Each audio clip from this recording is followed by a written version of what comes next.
CM Revanth కు అధిష్టానం పిలుపు బట్టి ఉత్తమ్ మహేష్లతో కలిసి నేడు ఢిల్లీకి పయనం. మంత్రివర్గ విస్తరణ కోసం అంటూ ఊహాగానాలు. ఎన్నో రోజుల నుంచి చూస్తున్నాం ఈ టాపిక్ ఇంకా జరుగుతూనే ఉంది. ఆయన ఢిల్లీ వస్తూనే ఉన్నారు కానీ దాని మీద మంత్రివర్గంలో విస్తరణలో మాత్రం డైలీ సీరియల్ కొనసాగుతూనే ఉంది. ఎందుకంటే ఇప్పటికే 16 నెలలు కావస్తుంది ప్రభుత్వం ఏర్పడి. ఇంకా 6గురిని మంత్రివర్గంలోకి తీసుకునే అవకాశం ఉంది. యాక్చువల్గా మన ఏప్రిల్ 3 ఉగాదికి అసలు మంత్రివర్గం విస్తరణ ఖాయం అంతా ఫిక్స్ అయిపోయింది. హైకమాండ్ కూడా ఓకే చెప్పిందని ప్రచారం జరిగింది, కానీ అది మళ్ళీ అటకెక్కిందని చెప్పొచ్చు. ఎందుకంటే ఇక్కడ అసమ్మతి సెగలు రేగే అవకాశం ఉంది. ఒకరికి అవకాశం ఇస్తే మరొక వర్గం అయితే కొంచెం నొచ్చుకునే అవకాశం ఉందని చెప్పేసి గతం మనం చూసాం. యాక్చువల్గా ఇది అంతర్గతంగా కాదు, బహిరంగంగానే చూసాం మనం. కోమటిరెడ్డి రాజగోపాల్ రెడ్డి జానారెడ్డిపై తీవ్ర విమర్శలు చేశారు. నాకు మంత్రి పదవి రాకుండా జానారెడ్డి అడ్డుకుంటున్నారు, ఒక ధృత రాష్ట్రులు ఒక ధర్మరాజులా ఉంటాడు అనుకుంటారు, ఒక ధృత రాష్ట్రులా వ్యవహరిస్తున్నారంటూ కూడా రాజగోపాల్ రెడ్డి తీవ్ర విమర్శలు చేశారు. అంతేకాకుండా మల్రెడ్డి రంగారెడ్డి, మనం రంగారెడ్డి జిల్లాకు వచ్చేసరికి మల్రెడ్డి రంగారెడ్డి కూడా చూసుకోవచ్చు. ఒకవేళ నాకు మంత్రి పదవి ఇవ్వకుంటే మాత్రం రాజీనామా చేయడానికైనా సిద్ధమే. సరే, ఒకవేళ నాకు ఇవ్వకుండా సరే మా రంగారెడ్డి జిల్లాకి ఇవ్వండి, అవసరమైతే నేను రాజీనామా చేసి ఏ వర్గం నేతకి ఇస్తారో చెప్పండి, ఏ సామాజిక వర్గం నేతకి ఇస్తారో చెప్పండి, అతన్ని ఇక్కడ నుంచి నేను గెలిపించుకుంటాను, అప్పుడైనా కనీసం మా జిల్లాకు మంత్రి పదవి ఇస్తారేమో చూడండి అని చెప్పేసి ఆయన కూడా చెప్పారు. అటు మరోవైపు అటు ప్రేమ్ సాగర్ రావు ఆదిలాబాద్ జిల్లాలో మనం చూసుకున్న ఉమ్మడి ఆదిలాబాద్ ప్రేమ్ సాగర్ రావు అక్కడ అటు వివేక్ వర్గంపై ఎవరైతే ఉన్నారో ఇప్పటికీ ఆ కుటుంబానికి 3 పదవులు ఇచ్చారు.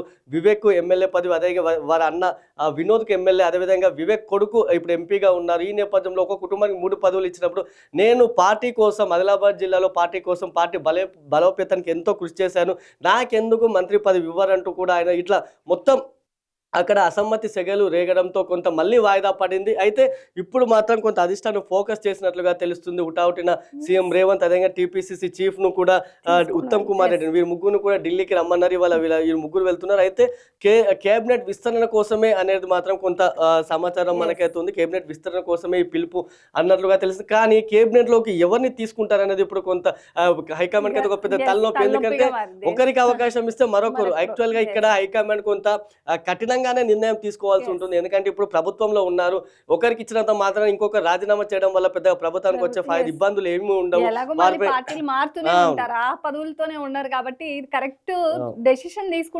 వీళ్ళు హైకమాండ్ కఠినంగా వ్యవహరిస్తే ఇటువంటి కామెంట్లే రావు.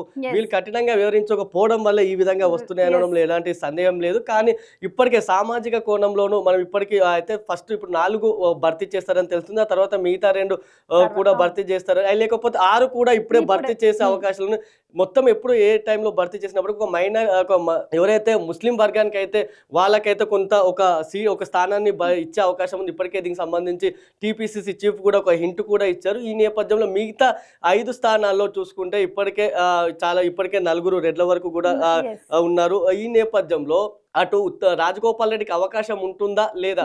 ఇప్పుడు కేబినెట్ అనగానే మనకు తొలుత వచ్చే చర్చ మాత్రం రాజగోపాల్ రెడ్డిదే. నిజంగా ఇది ఆయన కూడా గత కొంతకాలం నేను భువనగిరి పార్లమెంట్ స్థానాన్ని గెలిపిస్తాను, నాకు మంత్రి పదవి ఇస్తాన్నారు. అంతేకాకుండా నేను పార్టీ చేరే సమయంలో 2023 ఎన్నికలకు ముందు పార్టీ చేరే సమయంలోనూ నాకు హామీ ఇచ్చారు, కంపల్సరీ మీరు నా పార్టీలో జాయిన్ అయితే, కాంగ్రెస్లో జాయిన్ అయితే మీకు వచ్చే ప్రభుత్వంలో మీకు మంత్రి పదవి ఇస్తామని హామీ ఇచ్చారు.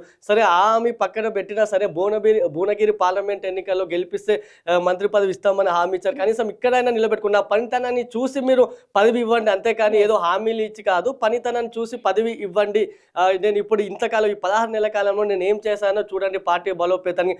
మంత్రులు ఇన్ఛార్జులుగా ఉన్న స్థానంలోనే ఎంపీ స్థానాల్లో గెలవలేకపోయారు, కానీ ఇక్కడ ఆశలు లేని స్థానంలో నేను ఒక ఎమ్మెల్యేగా ఉండి అక్కడ కాంగ్రెస్ పార్టీని గెలిపించాను అని కోమటిరెడ్డి రాజగోపాల్ రెడ్డి చెప్తున్నారు. నిజంగా అయితే ఆయనకు మరి నిజంగానే ఆయన ఎన్నో ఆశలు కూడా పెట్టుకున్నారు. అయితే యాక్చువల్ ఇంకా అంతేకాకుండా ఒక అడుగు ముందుకేసి నాకు హోంమంత్రి శాఖ ఇస్తే బాగుంటుంది, నాకు హోంమంత్రి శాఖ కరెక్ట్ సెట్ అవుతుంది అని చెప్పేసి కూడా రాజగోపాల్ రెడ్డి ఎన్నో ఆశలు గతంలో ఎన్నోసార్లు కూడా వ్యాఖ్యానించారు. మరి ఈ కేబినెట్ విస్తరణలో ఆయనకు అవకాశం వస్తుందా రాదా అనేది మాత్రం చూడాలి.